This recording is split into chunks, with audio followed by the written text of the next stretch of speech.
இந்த சேனலில் பல பேர் நேர்காணல் இடம்பெற்றுள்ளது, எதிர்காலத்திலும் இடம்பெற உள்ளது. பல இடங்களுக்கு சென்று அந்த இடத்தை பற்றியும் பதிவுகள் வந்த வண்ணம் இருக்கப் போகிறது. இவைகள் யாவும் என் வாழ்க்கை பாதையில் நான் பார்த்த இடங்கள், அதே போன்று நான் சந்தித்த நபர்கள். இந்த சேனல் வழியாக உங்களுடன் பகிர்ந்து கொள்வதை தவிர்த்து வேற எந்த நோக்கமும் இல்லை. இது எனக்கு ஒரு நல்ல மீடியமாக அமைந்துள்ளது. இதில் இடம்பெற்ற விஷயங்களை அல்லது நபர்களை நான் பரிந்துரைக்கிறேன் என்று நினைக்க வேண்டாம். Getting featured on the channel should not be construed as an endorsement from our side. Thank you. அன்பார்ந்த நண்பர்களே, கடந்த காணொளிக்கு தாங்கள் அளித்த ரெஸ்பான்ஸுக்கு மிக்க நன்றி. இந்த காணொளியில் என்னுடைய பாட்டியோட சிறு வயதில் நடந்த ஒரு கான்வர்சேஷனை தான் உங்களோட இன்றைக்கி ஷேர் பண்ணிக்க போகிறேன். சின்ன வயசில் நிறைய விஷயங்கள் என்னுடைய பாட்டி என்னிடத்தில் சொல்லி உள்ளார்கள். அவர்கள் வளர்ந்த விதம், அந்த கிராமம், அந்த சுற்றுப்புறம், அப்படி ஒரு கதையாக சொல்லிகிட்டே இருக்கும்பொழுது ஒரு நாள் சொன்ன ஒரு கதை எனக்கு ரொம்ப ஃபேசினேட்டிங்காக இருந்தது. ஒரு வாட்டி சொன்னார்கள், உனக்கு தெரியுமா, ஒரு நரியை நம்ம பார்த்துட்டோம் அப்படின்னா அது ரொம்ப நல்லது, இதுவே அது சப்தமிட்டு கேட்டோம் அப்படின்னா அது அவ்வளவு நல்லது கிடையாது. இதுவே ஒரு கழுதையை பார்த்தா கெட்டது, ஆனால் கழுதை சப்தமிட்டு கேட்டோம் அப்படின்னா அது மிகவும் நல்லது. ஒரு கருடனை பார்த்தாலும் நல்லது, அதோடைய ஒளியை கேட்டாலும் ரொம்ப நல்லது. மாறா ஒரு ஆந்தையை பார்த்தாலும் கெடுதல், அதே மாதிரி ஆந்தையுடைய ஒளியை கேட்டாலும் மிகவும் கெடுதல் அப்படின்னார்கள். இதை நம்ம ரொம்ப சிம்பிளாக பிரேக் டவுன் பண்ணணும் அப்படின்னா, ஒன்றை பார்த்தால் நல்லது, கேட்டால் கெட்டது. ஒன்றை பார்த்தால் கெட்டது, கேட்டால் நல்லது. ஒன்றை பார்த்தாலும் நல்லது, கேட்டாலும் நல்லது. ஒன்றை பார்த்தாலும் கெட்டது, கேட்டாலும் கெட்டது. இதே மாதிரி பல விஷயங்களை நம்மளுடைய அன்றாட வாழ்க்கையில் நாமளே கூட கடைப்பிடிச்சுட்டு இருப்போம், இல்லை கேள்விப்பட்டிருப்போம், இல்லை பார்த்துருப்போம். ஒரு சமயம் என்னுடைய ஃப்ரெண்டு எக்ஸாமுக்கு கிளம்பும் பொழுது ஏதோ ஒரு மந்திரம் ஜபம் பண்ண ஆரம்பிச்சிட்டான். தீவிரமாக ஜபம் பண்ணான். நான் என்ன தான் ஜபம் பண்ணுறான் அப்படின்னு காது கொடுத்து கேட்டேன். அப்போ தான் எனக்கு தெரிஞ்சது, அவன் என்ன தெரியுமா சொல்லிட்டு இருந்தான், நான் இப்போது எக்ஸாமுக்கு எந்த ஒரு பாதையில் போகிறேனோ, எந்த ஒரு ரூட்டில் போகிறேனோ, அந்த பாதையில் குறுக்கில் எந்த பூனையும் வந்துவிடக்கூடாது, பூனை வந்துவிடக்கூடாதுங்கிறதே அவனுடைய ஒரு ஜபமாக இருந்தது. அதே மாதிரி ஒரு சமயம் வெளியில் கிளம்பும் பொழுது என்னோடு இருந்த ஒருவர் ஹச் அப்படின்னு தும்மின உடனே போகிறத அப்படியே நிறுத்திட்டார். அவர் கொஞ்சம் தன்னை ஆஸ்வாசப்படுத்தினார், திருப்பி உள்ளே போனார், கொஞ்சம் ஜலம் பருகினார். அதுக்கப்புறம் தான் திரும்பி வெளியில் வந்து நாங்கள் சேர்ந்து கிளம்பினோம். இப்போது இது எல்லாத்துக்கும் சேர்த்து ஒரு பெயர் உண்டு, அதற்கு தான் நிமித்தம் அப்படின்னு. எப்படி வந்து வேத புருஷனுக்கு 6 அங்கங்கள் உண்டோ, 6 அங்கத்தில் ஜோதிஷம் அப்படிங்கிறது கண்ணோ ஒரு அங்கமோ, அதே மாதிரி ஜோதிஷத்துக்கும் 6 அங்கங்கள் உண்டு. முதல் அங்கம் ஜாதகம் அப்படின்னு பெயர். நம்மளுடைய பிறந்த காலத்தில் இருந்த கோள்களை கொண்டு பலன் சொல்கிறது தான் இது ஜாதகம் அப்படின்னு பெயர். ரெண்டாவது பிரஷ்னம். எனக்கு ஒரு கேள்வி ஒன்று உண்டாயிடுத்து, அந்த கேள்வி வந்த நேரத்தில் கோள்களினுடைய நிலையை கொண்டு அந்த கேள்விக்கு பதில், பிரஷ்னம்னா கேள்வி அப்படின்னு அர்த்தம், அந்த கேள்விக்கு பதில் சொல்கிறதுக்கு தான் இந்த பிரஷ்னம் இரண்டாவது அங்கம். மூணாவது, ஒரு காரியம் பண்ணறதுக்கு தகுந்த நேரத்தை தேர்ந்தெடுக்கிறோம் தெரியுமா, அதுதான் மூணாவது அங்கம், அதற்கு முகூர்த்தம் அப்படின்னு பெயர். நாலாவது அஸ்ட்ரானமின்னு சொல்கிறோமே, அதுதான் நாலாவது அங்கம், அதற்கு கோளம் அப்படின்னு பெயர். ஐந்தாவது அங்கம் வந்து கணிதம். கணிதம்னா the maths behind astronomy as well as astrology, இது எல்லாமே ஐந்தாவது அங்கம் கணிதம். ஆறாவது அங்கத்துக்கு தான் நிமித்தம் என்று பெயர்.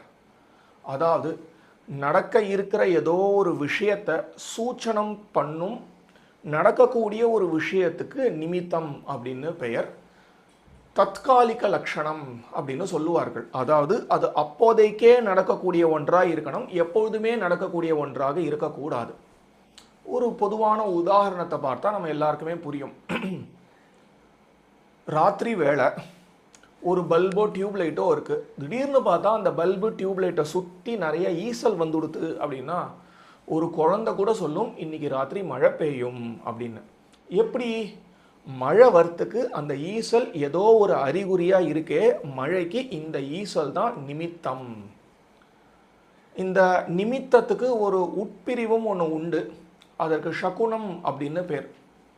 பொதுவாக சொல்லணும்னா மிருகங்கள் கிட்டேருந்து நமக்கு ஒரு கால் ஏதாவது ஒரு அறிகுறி கிடச்சிது அப்படின்னா அதற்கு சகுனம்னு பேர். ரொம்ப குறிப்பாக சொல்லணும்னா வெறும் பட்சிகளிடத்துல இருந்து ஒண்டி நமக்கு ஒரு அறிகுறி கிடைச்சிது அப்படின்னா அதற்கு தான் சகுனம் என்று பெயர். அதுதான் நம்மளுடைய அன்றாட வாழ்க்கையில் இப்போ நம்ம சொல்கிறோம் சகுனம் பார்க்கறது, நல்ல சகுனம் கெட்ட சகுனம்னா சொல்கிறோமே, இந்த சகுனம் தான் மருவி சகுனமாக இருக்குது. இந்த தலைப்பில் செவி வழி வந்த ஒரு கதையை தான் இப்போ உங்களோட ஷேர் பண்ண போகிறேன். ஒரு ஜோதிஷ குருகுலம், நிறையா மாணவர்கள் படிக்கிறார்கள். அதில் ஒரு சமயம் அந்த குருவோடு சேர்ந்து எல்லா மாணவர்களும் கிணத்துலேருந்து ஜலம் இறைச்சின்னு இருக்கார்கள். இப்போ கிடுகிடுன்னு அந்த ஊர்லேருந்து ஒருத்தர் ஓடி வர்றார். ஓடி வந்து அந்த சமயமே ஒரு பிரஷ்னம், ஒரு கேள்வி எழுப்புறார். அவர் சொல்கிறார், என்னுடைய மனைவி எங்கேயோ காணாமல் போயிட்டா, அவள் வந்து திருப்பி கிடைப்பாளா, அவரோட நான் திருப்பி சேருவேனா அப்படின்னு ஒரு பதட்டத்தோட ஒரு கேள்வி எழுப்புறார். அந்த சமயம்தான் அந்த ஜோதிஷம் சொல்லி கொடுத்துட்டு இருக்கக்கூடிய அந்த ஆசிரியர் கிணத்துலேருந்து அந்த ஒரு குடத்தை போட்டு ஜலத்தை இறைச்சின்னு இருக்கார். இப்போ என்ன ஆயிடுது, பாதி அந்த ஒரு குடம் அந்த ரங்கத்தில் மிதந்துன்னு இருக்கும் பொழுது திடீர்னு அந்த கயிறு கட்டாயிடுறது, கயிறு வெட்டப்பட்டு அந்த குடம் திருப்பி கிணத்துக்குள்ளேயே விழுந்துடுறது. இது ஒரு நல்ல நிமித்தம். உடனே சுற்றி இருக்கக்கூடிய மாணவர்கள்லாம் பார்த்து இவர் கேள்வி எழுப்புறார், என்ன நடக்கும், நீங்கள்லாம் ஒவ்வொருத்தராக பதில் சொல்லுங்கள் அப்படிங்கிறார். ஒவ்வொருத்தராக பதில் சொல்கிறார்கள். எல்லாரும் ஒரே பதில் தான் சொல்கிறார்கள். எல்லாரும் சொல்லக்கூடிய பதிலுக்கு ஒரே காரணத்தை தான் சுட்டி காண்பிக்கிறார்கள். என்ன பதில்? இல்லை, இவர் மனைவியோட திருப்பி சேர மாட்டார், இவர்கள் பிரிந்தது தான், அவ திருப்பி கிடைக்க மாட்டாள். காரணம், ஒரு கயர் இருக்கே அதை அருந்து போயிடுத்து, இது ஒரு துர்நிமித்தம் அப்படின்னார்கள். உடனே அந்த கேள்வி எழுப்பினர் பெருசாக அழ ஆரம்பிச்சுட்டார். இந்த ஆசிரியர் உடனே அவரை கூப்பிட்டு, இந்த ஜோதிஷர் அவரை கூப்பிட்டு அவரை சமாதானப்படுத்தி கொஞ்சம் ஆசுவாசப்படுத்தி, கவலைப்படாத, கண்டிப்பாக அவள் வந்து திருப்பி கிடச்சிடுவா, நீ வீட்டுக்கு போ, அவள் வந்துடுவா பாரு அப்படின்னு சொல்லி அனுப்புகிறார். அடுத்த நாள் கார்த்தால சூரியன் உதிக்கிறது. கொஞ்ச நேரத்துலனா பார்த்தா நேற்றுக்கு அழுதுண்டே வந்தாரே அவர் வந்து புன்முறுவலோட சிரிச்சுட்டே வரார். இன்னைக்கு கூட பக்கத்திலே ஒரு பெண், ஒரு தட்டு நிறையா தேங்காய் இருக்குது, வெத்தலை இருக்குது, பாக்கு இருக்குது, மஞ்சள் இருக்குது, குங்குமம் இருக்குது, நிறையா மங்கள திரவியங்கள்லாம் கொண்டு வந்து இந்த ஜோதிஷர் இடத்துல எல்லாத்தையும் சமர்ப்பிச்சுட்டோம். அவர் சந்தோஷமாக தெரிவிக்கிறார், நேற்றுக்கு நீங்கள் கணிச்சா மாதிரியே என்னுடைய மனைவி திரும்பி விட்டாள், நாங்கள் 2 பேரும் சேர்ந்துட்டோம், ரொம்ப சந்தோஷம், என்னுடைய நன்றியை உங்களிடத்துல தெரிவிக்கிறதுக்கு தான் நான் வந்தேன் அப்படிங்கிறார். சொல்லிவிட்டு அவர் போயிட்டார். அவருக்கு வேணா இவர் எப்படி கணிச்சார் அப்படிங்கிறது தெரிஞ்சுக்கணுமோ தெரிஞ்சுக்க வேண்டாமோ தெரியல, ஆனால் அந்த மாணவர்கள் எல்லாருக்கும் தெரிஞ்சுக்கணுமே. உடனே எல்லாரும் இந்த ஜோதிஷரை சூழ்ந்தார்கள், அதாவது தன்னுடைய ஆசிரியரை குருவை சூழ்ந்து கேட்டார்கள், எதை கொண்டு அவர்கள் சேர்ந்துருவார்கள்னு நீங்கள் கணித்தீர்கள் அப்படின்னார். அந்த ஜோதிஷர் சொன்ன பதில் ஆச்சரியம். அந்த ஜோதிஷர் சொன்னார், அந்த குரு, நேற்றுக்கு நான் வந்து அந்த தண்ணீரை இறைச்சுண்டே இருந்தேன் இல்லையா, அந்த கயிறு வெட்டப்பட்டு அது திருப்பி அந்த குடம் கீழே விழுந்து கொடுத்து அதனால சேரமாட்டார்கள் அப்படின்னு நீங்கள் சொன்னீர்களே, அதையே நான் வேறு விதமாக பார்த்தேன், எனக்கு அது ஒரு துர்நிமித்தம் அப்படின்னு தோணல, அது ஒரு நல்ல சுப நிமித்தமாக தான் எனக்கு பட்டுது. எப்படி? கிணத்துல நிறையா தண்ணீர் இருக்குது, அந்த தண்ணீரை பிரிச்சுண்டு இந்த குடம் மேலே வரும்பொழுது பிரிஞ்சுட்டே இருக்கும்பொழுது திடீர்னு பார்த்தா என்ன ஆயிடுத்து, அந்த குடம் வெட்டப்பட்டு அந்த கயிறு வெட்டப்பட்டு திருப்பி பிரிஞ்ச குடத்துக்குள்ளே இருந்த அந்த தண்ணீர் திருப்பி கிணத்துல இருக்கக்கூடிய தண்ணீரோட சேர்ந்ததை பார்த்து பிரிய இருக்கக்கூடிய இருவர்கள் பிரியாமல் திருப்பி சேருவார்கள் அப்படின்னு கணிச்சேன். அதை கொண்டு தான் நான் சொன்னேன், கவலைப்படாத, உன்னுடைய மனைவி திரும்பிடுவாள்னு அப்படின்னு அவர் சொன்னேன். இது ஒரு அழகான சுவாரஸ்யமான ஒரு செவி வழி வரக்கூடிய ஒரு கதை. இந்த விஷயத்தில் எனக்கு நடந்த ஒரு அனுபவத்தை இப்போ உங்களோட ஷேர் பண்ணிக்க போகிறேன். ரொம்ப பெரியவர் ஒருத்தரோட ஒரு விழாவுக்கு சென்று விட்டு திருப்பி திரும்பும் பொழுது என்ன எடுத்து, நாங்கள் எந்த ஒரு வாகனத்தில் போய்கொண்டு இருக்கோமோ அந்த வாகனத்துக்கு சற்றே முன்பு வலது பக்கத்தில் ஒரு பசுவும் அதோடைய கன்றும் போய்கொண்டே இருந்தது. ஜஸ்ட் எங்களுக்கு முன்னாடி போயிருந்தது. இதை பார்த்துட்டு அவர் என்னிடத்துல கேட்டார், ஒரு நல்ல சகுனம் கவனிச்சியா அப்படின்னு கேட்டார். எது அப்படின்னு அவர் சொன்னார், நம்ம எங்கேயாவது போகிறோம் அப்படின்னா நமக்கு முன்னாடி, அதுவும் குறிப்பாக வலது பக்கத்தில் ஒரு பசு தன்னுடைய கன்றோட போயிருந்தது அப்படின்னா அது ரொம்பவே ஒரு நல்ல ஒரு சகுனம். இதை பற்றி நான் உனக்கு ஒரு கதை சொல்கிறேன் கேளு அப்படின்னு ஆரம்பித்தார். ஒரு மகான், அவருக்கு ஆன்மீக ரீதியாக ஏதோ ஒரு அனுபவம், ஒரு தடை இருந்துகிட்டே இருந்தது, என்னமோ ஒன்று தட்டி போயிட்டே இருந்தது ஒரு அனுபவம். அந்த சமயத்தில் அவருக்கு இன்ட்யூட்டிவாக தோணித்து, இந்த ஊருக்கு சென்று அந்த ஊரில் இருக்கக்கூடிய ஒரு மகானை நம்ம தரிசித்தோம் அப்படின்னா நமக்கு எந்த ஒரு அனுபவம் தட்டி போயின்னு இருக்கோ அந்த அனுபவம் நமக்கு திருப்பி கிடைக்கும் அப்படின்னு அவருக்கு தோணித்து. அதன்படி அவர் அந்த ஊருக்குள்ளே பிரவேசித்தார். அந்த ஊருக்குள்ளே அவர் பிரவேசிக்கும் பொழுது என்ன ஆயிற்று அப்படின்னா, அவர் எங்கே நடந்து போகிறாரோ கரெக்டாக அவருக்கு முன்னாடி வலது பக்கத்தில் இதே மாதிரி ஒரு மாடு அது ஒரு கன்றோடவே போயின்னு இருந்தது. அவரை சுற்றி ஒரு கருடன் வந்து வலம் வேற வந்தது. அதே மாதிரி அந்த ஊருக்குள்ளே போனார். அங்கே இருந்த அந்த ஒரு பெரியவரை, அந்த ஒரு மகானை அவர் தரிசித்தார். அவருக்கு எந்த ஒரு அனுபவத்தை நாடி தேடி வந்தாரோ அந்த அனுபவம் அவருக்கு பின்னாடி கிடச்சிது அப்படிங்கிற ஒரு கதையும் அவர் எனக்கு அன்றைக்கி சொன்னார். நிமித்தங்களை பற்றி நம்மளுடைய இதிகாச புராணங்களிலும் கூட நிறைய குறிப்பு கிடைக்கிறது. ஸ்ரீமத் ராமாயணம் அப்படின்னு எடுத்துட்டு பார்த்தா மிதிலையில் சீதைக்கும் ராமருக்கும் விவாகம் நடக்கிறது. விவாகம் முடிந்த பிறகு அவர்கள் திரும்புகிறார்கள். அப்போது தசரதர் நிறைய நிமித்தங்களை நோட்டீஸ் பண்ணுறார். முதல்ல பார்த்தா நிறைய கோரமான பட்சிகள்லாம் சேர்ந்து பயமூத்துறா மாதிரி சப்தம் இடுறது. அதே சமயத்தில் சாது விலங்குகளாக இருக்கக்கூடிய மான்கள் அவரை பிரதட்சணம் பண்ணுறது. இது ரெண்டும் ஒரே நேரத்தில் நடக்கிறதுனால இதை எப்படி இன்டர்பிரேட் பண்ணணும் அப்படின்னு அவருக்கு புரியாமல் வசிஷ்டர் இடத்துல போய் வினவரார். அவர் கேட்கிறார், இது மாதிரி கோரமான பட்சிகளுடைய சப்தம் ஏதோ ஒரு கெடுதலை காண்பிக்கிறது, மான்கள் பிரதட்சணம் பண்ணுறது ஏதோ ஒரு நன்மையை தான் காண்பிக்கிறது, இது ரெண்டும் சேர்ந்து நடக்கிறது, இதை எப்படி இன்டர்பிரேட் பண்ணணும் அப்படின்னு வினவ வசிஷ்டர் சொல்கிறார், இந்த பட்சிகளுடைய சப்தத்தை கொண்டு நமக்கு ஏதோ ஒரு பயம் காத்து கொண்டு இருக்கிறது அப்படின்னு புரியுறது. ஆனால் அந்த பயம் வந்த வேகத்திலேயே விலகிட போகிறது. ஏன்னா நம்மளுக்கு சாது விலங்குகள் நம்மளை பிரதட்சணம் பண்ணியிருக்கு அப்படின்னு அவர் சொன்னது தான் தாமதம். அங்கேருந்து பார்த்தா கிடுகிடுன்னு பரசுராமர் வரார். எல்லாரும் பயப்படுறார்கள். பரசுராமர் வந்த வேகத்திலே ராமர் அவருடைய கர்வத்தை அழித்து அவரை திருப்பி அனுப்பிச்சிடுறார். வசிஷ்டர் கணித்தபடியே நடந்துடுறது. இது ஒன்று. அரண்ய காண்டம் அப்படின்னு எடுத்து பார்த்தா சீட்டியை தொலைச்ச பிறகு பல விதத்தில் திக்கி திணறி இருக்கும் பொழுது ராமபிரானுக்கு ஒரு பக்ஷியினுடைய சப்தம் கேட்கிறது. உடனே லக்ஷ்மண இடத்துல சொல்கிறார், இந்த பக்ஷி சப்தமிடுறதே, இந்த பக்ஷிக்கு வஞ்சுலக்கா அப்படின்னு பெயர். இந்த பக்ஷியினுடைய சப்தம் யார் காதில் விழறதோ அவர்களுக்கு நன்மையே தான் நடக்கும் அப்படின்னு சொல்கிறார். அதே மாதிரி அதுலேருந்து அவருக்கு சுபமான காரியங்கள்லாம் நடந்துகிட்டே இருக்குது. ராமபிரானுக்கே ஒரு பெயர் ஒன்று அளிக்கிறார் வால்மீகி. ராமரை நிமித்தஜ்ஞர் அப்படின்னு சொல்கிறார். நிமித்தஜ்ஞ அப்படிங்கிறார். அப்போம்னா நிமித்தங்களை சரியாக கணிக்கக்கூடியவர் அப்படின்னு பொருள். ராமாயணம் மாத்திரம் இல்லை, ஸ்ரீமன் மகாபாரதத்துலேயும் நிறையா இதை பற்றி குறிப்பிட்டிருக்கார் வியாசர். ஒன்றே ஒன்று குறிப்பாக சொல்லணும் அப்படின்னா, ஆதி பருவால சம்பவ உபபர்வால நடக்கக்கூடிய ஒரு விஷயம். அதில் தான் ஒவ்வொருத்தர் எப்படி ஜனித்தார்கள் அப்படிங்கிற ஒரு கதை வரும். அதில் பீமனும் துரியோதனும் சேர்ந்து தான் பிறக்கிறார்கள். பீமன் எந்த நாளைக்கு பிறக்கிறானோ அதற்கு ஜஸ்ட்டு முந்தின நாள் தான் துரியோதனன் பிறக்கிறார். பீமன் பிறந்த உடனே அதோட ஜாதக விசேஷத்தை தான் அங்கே வியாசர் குறிப்பிடுறார். குரு என்கின்ற கிரகம் சிம்மத்தில் இருந்து தான், சூரியன் என்கின்ற கோள் துலாத்தில் இருந்தது அப்படின்னு அவனுடைய ஜாதக விசேஷத்தை தான் குறிப்பிடுறார்.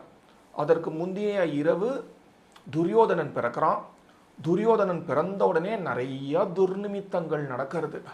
அவன் பிறந்தது தான் தாமதம். அவன் பிறந்த உடனே அவனே குழந்தை, அந்த குழந்தை கழுத மாதிரி கத்துறதான். போதாததுக்கு நிறையா பட்சிகள்லாம் வந்து கோரமாக சப்தம் இடுறது. வனத்தில் இருக்கக்கூடிய துஷ்ட விலங்குகள் நரி உள்பட எல்லாரும் எந்த இடத்துல அவன் பிறந்திருக்கானோ அதற்கு எழுத்தாப்பில் வந்து கண்ணாப்பினான்னு கத்துறது. இது கத்துறதெல்லாம் பார்த்தா சுற்றி இருக்கக்கூடியவர்களுடைய மனசுலனா ஒரு பீதி வேற ஏற்படுறது. புயல் மாதிரி காற்று வீசுறது. காரணமே இல்லாமல் சுற்றி இருக்கக்கூடிய எல்லா திக்கிலையும் நெருப்பு ஏற்படுறது. இதெல்லாம் பார்த்துட்டே இருக்கக்கூடிய திருதராஷ்டிரனுக்கு ஒரு பெரிய அச்சம், ஒரு பெரிய பயம் வந்துடுறது. உடனே அவனை சுற்றி இருக்கக்கூடிய கவுன்சிலனா அழைச்சான். அதில் விதுரர் உள்பட நிறைய பெரியவர்கள்லாம் இருக்கிறார்கள். அவர்களிடத்துல இந்த திருதராஷ்டிரன் பேச துவங்கினான்.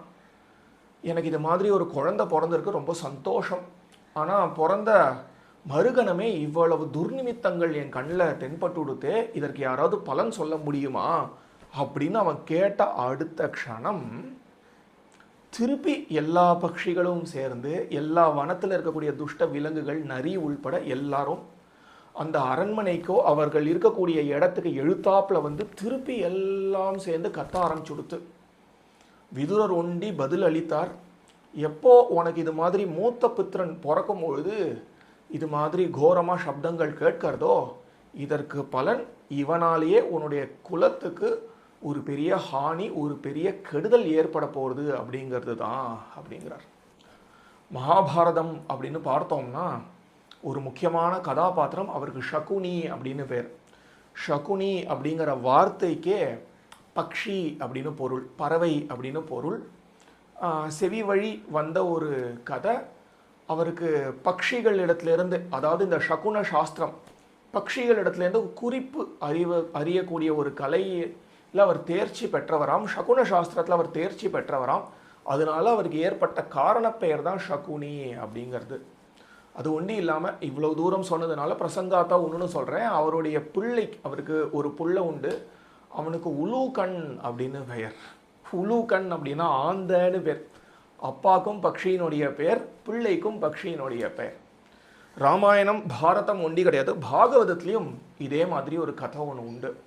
தர்மபுத்திரருக்கு ஒரு சமயம் நிறைய துர்நிமித்தங்கள் நோட்டீஸ் பண்ணுறார். அவர் அதை 3 வகுத்து சொல்கிறார். ஆகாசத்தில் பூமியில் தன்னிடத்தில் நடக்கக்கூடிய துர்நிமித்தங்கள் அப்படிங்கிறார்.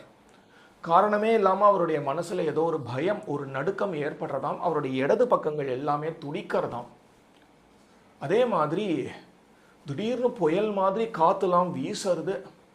பசு தன்னுடைய கன்றுகளுக்கு பால் கறக்க மாட்டேங்கிறது, கன்றுகளோ அம்மா கிட்டேருந்து பால் குடிக்க மாட்டேங்கிறது. ஓனாய் காரணமே இல்லாமல் சூரியனை பார்த்து கத்துறது. பசுமாடு எனக்கு இடது பக்கத்தில் போகிறது. கழுத முதலிய விலங்குகள்னா என்னை பிரதட்சணம் பண்ணுறது.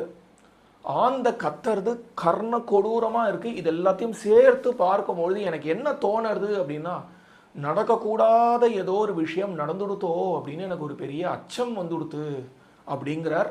கொஞ்ச நேரத்துலனா அவருக்கு தெரிய வருது பகவான் ஸ்ரீகிருஷ்ணன் அந்தர்தானம் ஆகிவிட்டார் அப்படின்னு. அப்போ பாருங்கோ, நிமித்தம் அப்படிங்கிறது ஒரு சாதாரண விஷயத்துலேருந்து பகவான் அந்தர்தானம் ஆகிற வரைக்கும் எல்லாத்தையுமே சுட்டி காண்பிக்கக்கூடிய ஒன்றாக அமையிறது. இதிலிருந்து நமக்கு ஒன்று புரியும், நடக்க இருக்க விஷயங்களோட இப்போ நடந்து கொண்டிருக்கக்கூடிய விஷயம் ஏதோ ஒரு விதத்தில் சம்மந்தப்பட்டிருக்கு அப்படிங்கிறது. என்ன சம்பந்தம், எப்படி சம்பந்தம் அப்படின்னு வேணால் நமக்கு புரியாமல் இருக்கலாம். ஆனால் ஏதோ ஒரு சம்பந்தம் இருக்குது அப்படிங்கிறத நாம் அங்கீகரிக்க வேண்டிய ஒன்றே. ஆனால் பாருங்கோ, இந்த சம்பந்தத்தை எப்படியோ புரிஞ்சுண்டு அது என்ன சம்பந்தம், எதோட எது சம்பந்தப்பட்டிருக்கு அப்படிங்கிறத கிரகித்து நமக்கு ஜோதிஷத்தில் அதை ஒரு அங்கமாக நிமித்தங்களாகவே நமக்கு வழங்கி உள்ளார்கள். அப்பேற்பட்ட பெரியவர்கள் நமஸ்காரத்துக்கு உரியவர்களே.